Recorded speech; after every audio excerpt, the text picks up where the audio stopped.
This is you, and this is a crocodile hunting you. The nearest river is miles away. All around you, there's nothing but solid ground, dry grass, and the horizon. So what the hell is this crocodile doing out here? You've always heard that the rule for crocodiles is simple. They live in the water. But right now, that rule looks like a complete lie. This scene feels like something out of a movie, but it really happened. Several times, on different continents, over more than 100 million years. And the most disturbing part is that one of these creatures was still alive when the first humans arrived to meet it. Humans were hunted by crocodiles in Australia, right out in the open savanna. Today we're going to talk about one of the most terrifying ideas evolution ever had. The land crocodile. The predator that left the water, stood up, and went walking off across open country. We're going to start in the age of the dinosaurs, pass through the biggest land hunter that has existed since the dinosaurs died, and finish with a twist almost nobody tells, the day the hunter became the hunted. And it was us who threw the world's last land crocodile onto the fire. Stick around to the end because this story ends in a way you won't expect. To understand just how strange this is, picture a crocodile today. It's an ambush hunter. It stays submerged, nearly invisible, waiting for an animal to come drink. Then, it explodes out of the water in a single lunge and drags the prey down to the bottom. Its legs stick out to the sides of its body, so its walk is a clumsy, waddling sprawl. That's enough to crawl a few feet up to the bank, and that's all it needs. Now imagine that same animal with long legs tucked in underneath its body, like a big dog's, with its teeth swapped out for serrated blades made for slicing, and with the habit of running down its prey instead of waiting motionless in the water. The result is an open country predator that hunts on dry land in broad daylight. And here's the single most important detail in this whole video. The crocodile lineage produced this kind of land predator at least about 5 separate times, on different continents and in different eras. The same idea appeared from scratch in Africa, in South America, in Europe, and in Australia, without any one group copying another. That happens when nature arrives at the same solution by different paths, simply because the solution works well. So the interesting question here is, why did evolution keep insisting on this idea? We need to go back to the era when dinosaurs still ruled the planet. And that's where the surprise lies. While the big carnivorous dinosaurs reigned, a group of crocodile relatives was already living the same way, standing tall and hunting on solid ground. The first name you need to remember is Borossuchus.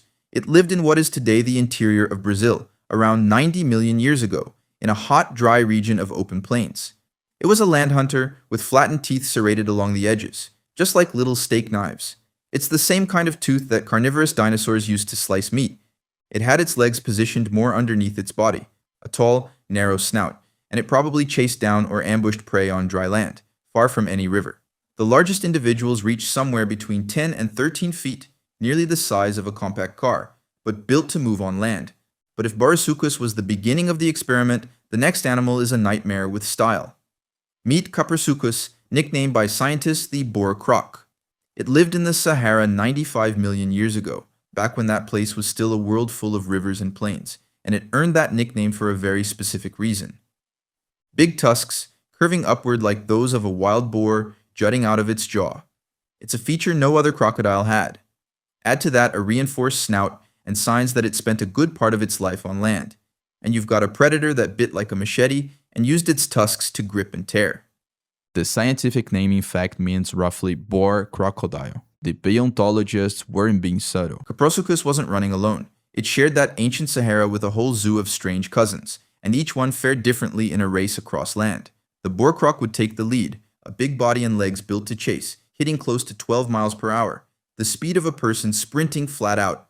Right behind it came the dog croc, about the size of a medium-sized dog, with thin, nimble legs nearly as fast as its giant cousin. Proof that here, size wasn't everything. But the peak of the land crocodiles was still to come, and it arrived after the dinosaurs died. When an asteroid swept the giants off the planet, one land crocodile kept growing bigger and bigger, until it surpassed any lion, tiger, or bear that has ever existed. When the asteroid hit and the dinosaurs vanished, the top of the food chain was left empty. Everyone learns that mammals took over that space, and in most of the world, that's exactly what happened. But in some places, especially South America and Europe, the ones who inherited the throne of the great predators were land crocodiles. These were the land crocodiles of South America. They survived the extinction and even took over the spot that once belonged to the hunting dinosaurs. For millions of years, much of the continent was dominated by crocodiles that hunted far from the water. And the biggest of them all has a name, a size and a reputation to match, Barinasuchus. If you line up side by side the biggest land hunters that appeared after the dinosaurs, it sits at the top, looking down on everyone. Not even the biggest bear that ever existed in history, Arctotherium, came close. As heavy as it was, it still fell well short of the crocodile. Coming down the line are the big names we all know, like the short-faced bear and the polar bear, and each one looks smaller than the last.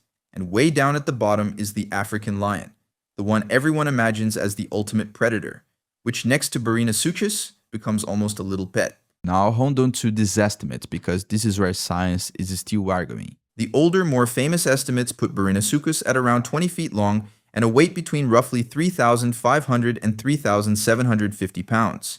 To let that number sink in, that's heavier than any land carnivore mammal alive today.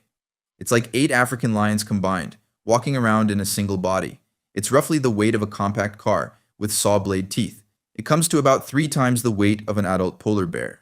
But the more recent estimates are much more modest. Some studies suggest a length of 10 to 13 feet and a weight closer to 1,100 pounds.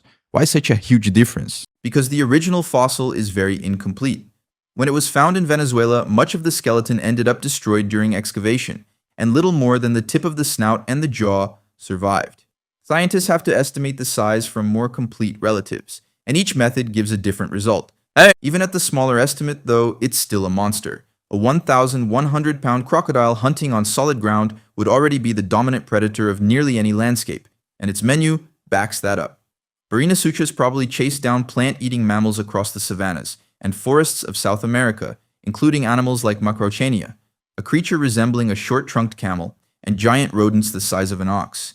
And it wasn't alone in this story. Across the ocean, in the Europe and North America of millions of years ago, there were the hoofed crocodiles. Their toes ended in flattened tips resembling little hooves, made for walking and running on firm ground. Yet another version of the same idea, on the other side of the world. Put it all together and it's clear. On 3 different continents, long after the dinosaurs, land crocodiles were leading characters, top predators, hunting far from the water, right at our eye level. But none of these giants ever got to see a human being. They all lived and died millions of years before us. And this is where the story turns spine-chilling, because this lineage of land crocodiles lasted long enough to cross paths with our species. Remember how, way back at the start, I said one of these creatures was still alive when humans arrived? Well, it's time to meet it, and the setting is Australia. While the giants of South America were already fossils, Australia had its own land crocodile, and it lasted until practically yesterday. Its name is Quincana, taken from the Quinkans, spirits of Aboriginal folklore. It was part of a group of crocodiles that existed only in Australia, and it survived for an absurd stretch of time, about 24 million years. In the last few million years of that story, it was already one of the continent's main land predators. It had everything we've seen so far, long legs to hold its body up off the ground, and those same serrated teeth made to cut meat into pieces. Today's crocodile grabs its prey and drowns it in the water. Quincana did it differently. It chased its target down on dry land and cut the animal into pieces with those sharp teeth. The largest individuals reach somewhere between 16 and 20 feet, the same length as the biggest crocodile alive today, the saltwater crocodile. The difference is that Quincana did all of it on solid ground. And now the detail that gives you chills. Quincana disappears from the record around 40,000 years ago. And that date matters a lot because it's roughly the moment the first humans were spreading across Australia, which means for the first and only time in more than 100 million years, a real land crocodile and a human being stepped onto the same landscape at the same time. A predator with sharp teeth running across dry land on a continent where people walked on foot, armed with nothing but sticks and stone points. And here, I need to be fair to the science. To this day, we don't have direct proof of an attack, like a human skeleton found inside a Quincana. Researchers still argue over how much of its extinction came from human hunting, from competition for food, or from the climate, which slowly dried Australia out. The most likely answer is that it was a mix of all 3. But just the fact that these 2 species lived together is already stunning. It was the one genuine moment in all of history when a person could be chased by a crocodile out in the open. And this story still isn't over. Its ending is much stranger and much more about us. The world's last land crocodiles still had a final refuge. They ended up on a handful of South Pacific islands like New Caledonia, Vanuatu, and Fiji, and they held out there for thousands of extra years, long after all the giants had turned to fossils. But these last survivors were small. Island life shrank them down over the generations. These final crocodiles, like Mekosuchus and a relative called Volya from Fiji, were under 6.5 feet long, roughly the size of a big dog. They still lived on land, and some had flattened back teeth, good for cracking snail and crab shells. From the shape of their feet, scientists think they may have even climbed trees. A tree-climbing crocodile, just to make the whole thing even more improbable. And then, around 3,000 years ago, humans arrived. The first peoples to colonize these Pacific islands stepped ashore and found a small animal, slow on land and easy to catch. And what happened next is written in the trash, literally. Archaeologists found the bones of these crocodiles in ancient piles of kitchen scraps, the garbage dumps of the first settlers. And those bones told a story. Some had cut marks and signs that the animal had been prepared to be eaten. Let that settle for a second. For more than 100 million years, the land crocodile was one of the most resilient predators the planet had ever seen. It made it through the age of the dinosaurs. It made it through the asteroid that killed the dinosaurs.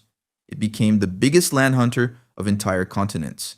And the ones who finally finished it off were us, roasting the last survivors over fires on the edge of the beach. The hunter became the hunted.